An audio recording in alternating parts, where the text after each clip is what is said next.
This is Out of the Box with your host, Jonathan Clark. Out of the Box, Sunday nights at 9 on Q1043. Well, his new book is called Fretted and Moaning Short Stories. It's his first work of fiction. It's available now at andysummersbook.com, rocket88books.com, and andysummers.com, of course. And we are talking about the great Andy Summers, lead guitar player of the Police, and so many other things.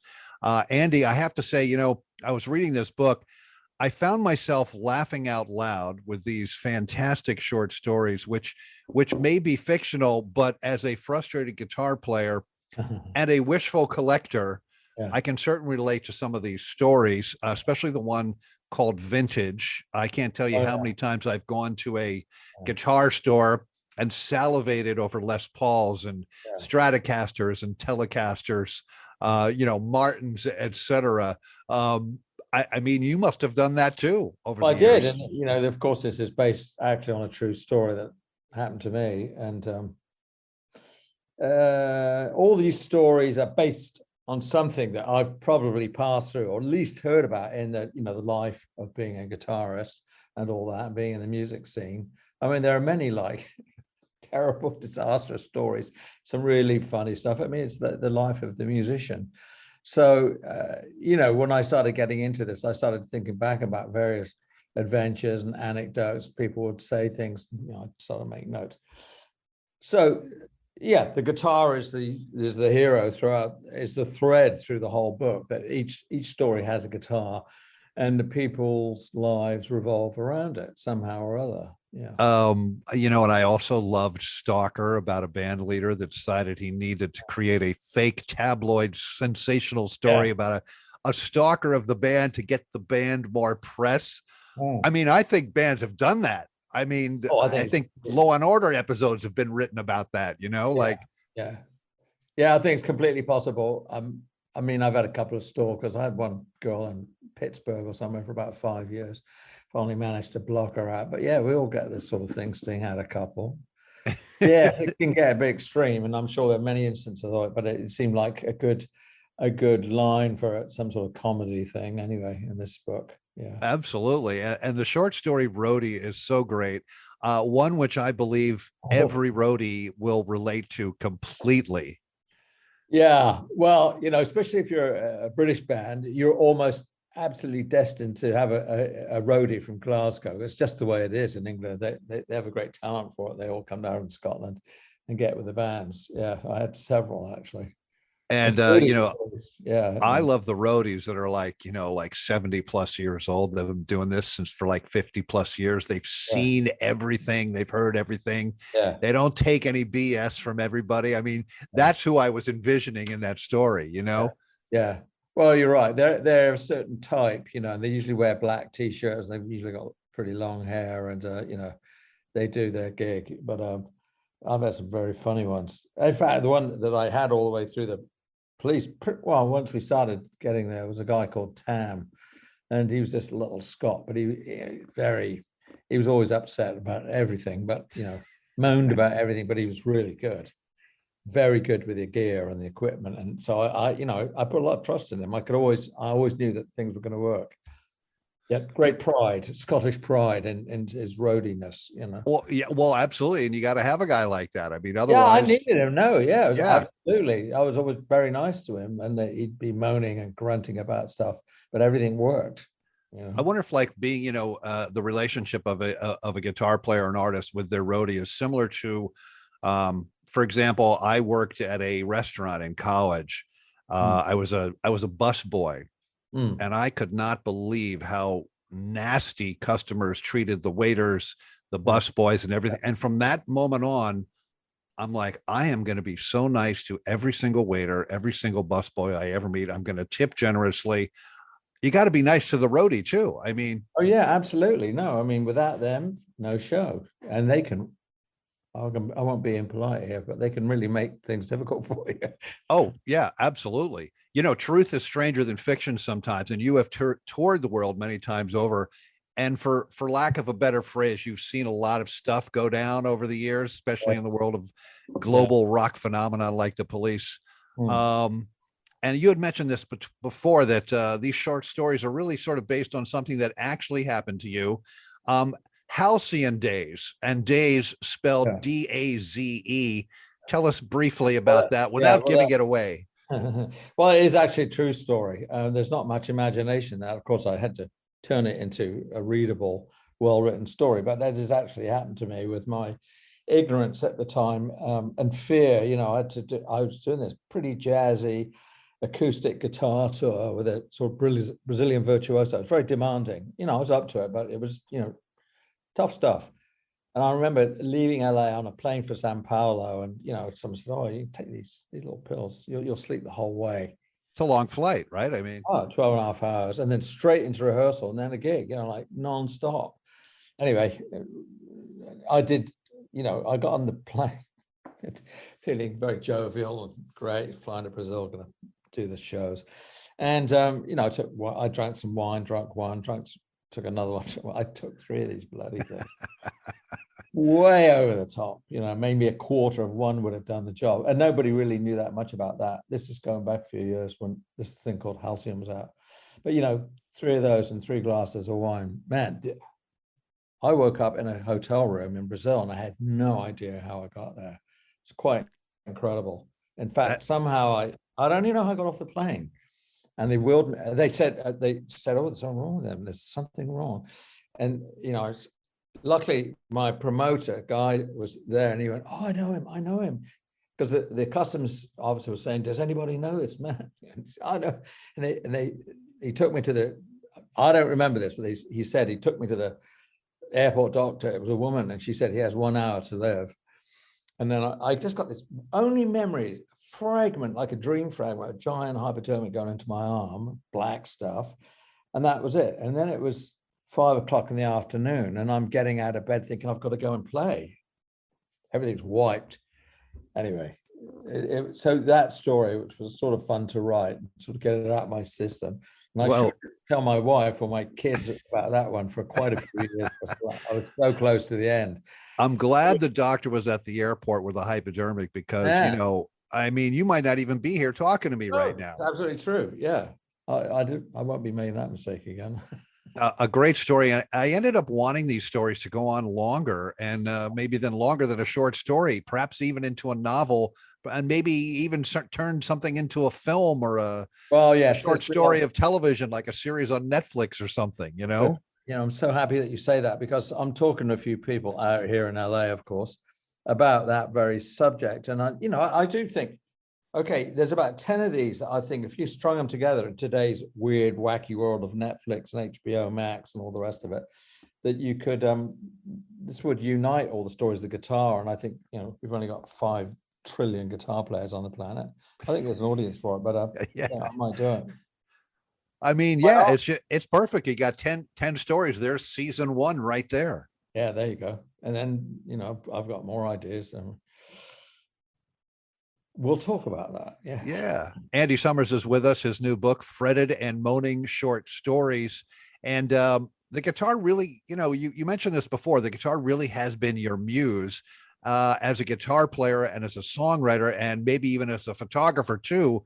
But now as a writer, I know there were plans for you to go to venues and do like a spoken word thing and maybe do some performance things, but this damn Delta variant, variant. Yeah. Well, we'll see. I mean, actually this week I was supposed to be at the Grammy Museum in LA, but in the end, it's been, well, let's not say canceled. I'll do it later because of the problem. We just can't do it. I'm a bit scared to do it. And, I've had the shots and all that, but, most musicians I talk to are having a very difficult time of it because of no one can gig.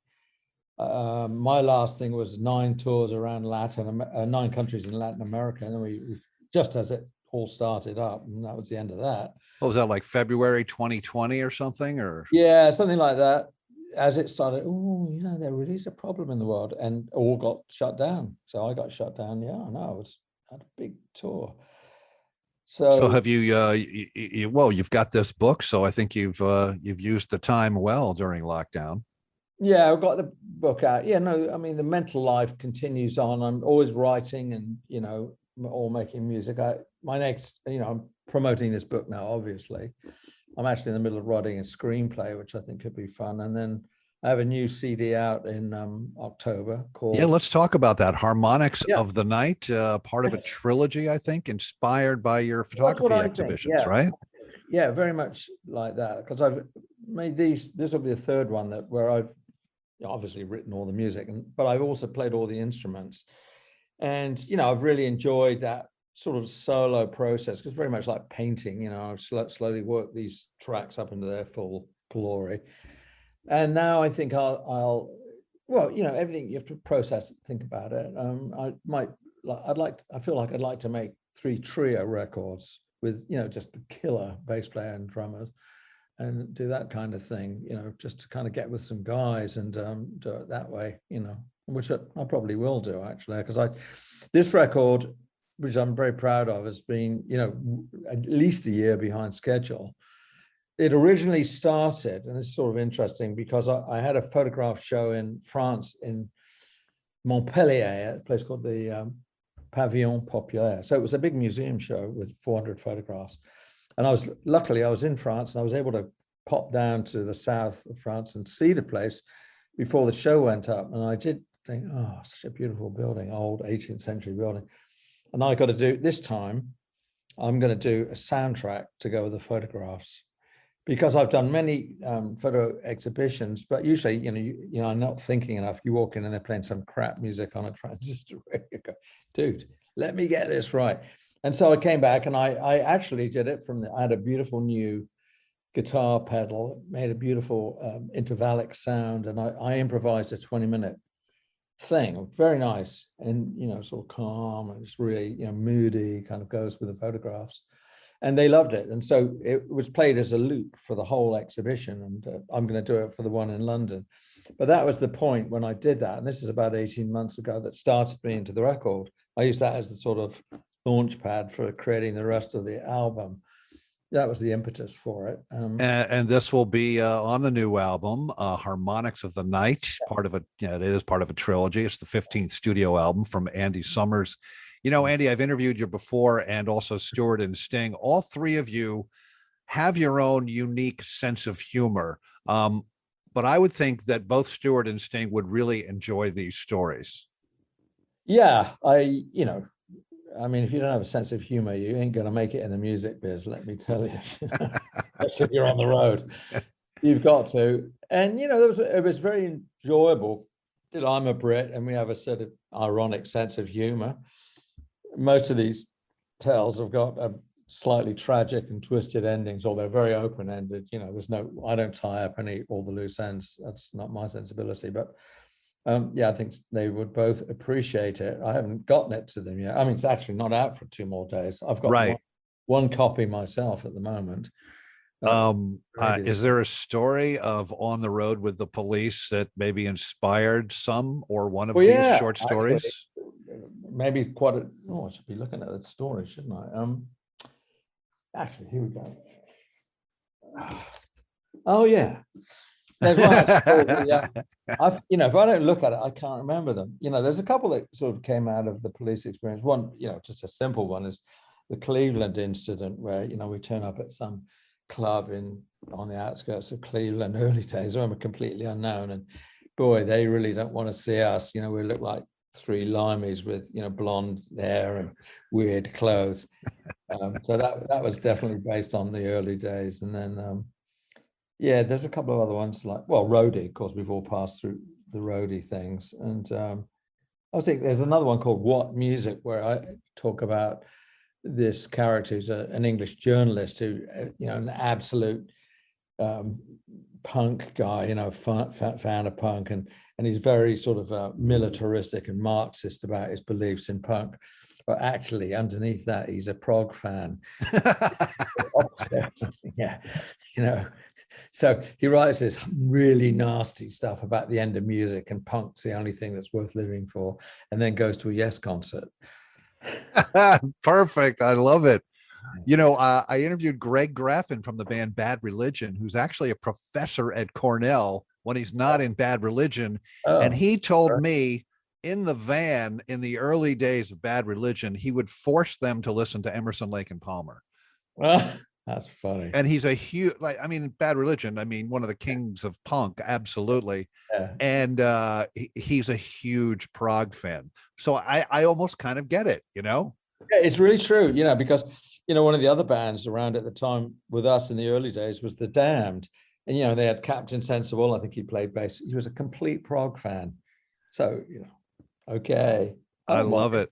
Yeah. You know, the one I always think of is the van that you guys used that picked up at JFK Airport to do your gig at CBGBs, Yeah. dropped off by Squeeze, and then you guys picked it up to start your first ever American tour. Yeah, that's about the level we were at. Yeah, very difficult. But actually, good news about that you mentioned CBGBs, because suddenly has come to light, and amazing, because I think we did CBGBs 3 times on that first tour. I think we did 2 nights. Yeah, the first night we got off the plane and we're on stage, and it went down a storm, and it went, oh my God. Oh, we're so excited to be in New York City, you know. Then we went off and did our little tour, and we ended it with another gig at CBGBs. And apparently, well, in fact, it's true, A&M recorded that gig on a 16-track recorder. And so this has all just come to light in the last couple of weeks. So now we're planning to put out that CBGBs. Oh, man. Wait, have you listened to it?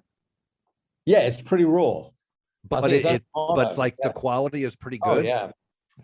Band is on fire. Yeah, it's really good. I mean, like the audio quality. It's actually no, it's not like super stereo, incredible reverbs and all that. No, it's not. It's real punk. You know, it's nastier than that. Very edgy. Oh, I don't know what they man. can do with it really, but at least it's a record of that, because it was kind of an important moment, I think. I think you just broke some news, man. I mean, that is fantastic. I cannot wait to hear that. Yeah. That's hot off the press. So, yeah, spread the word. Why not?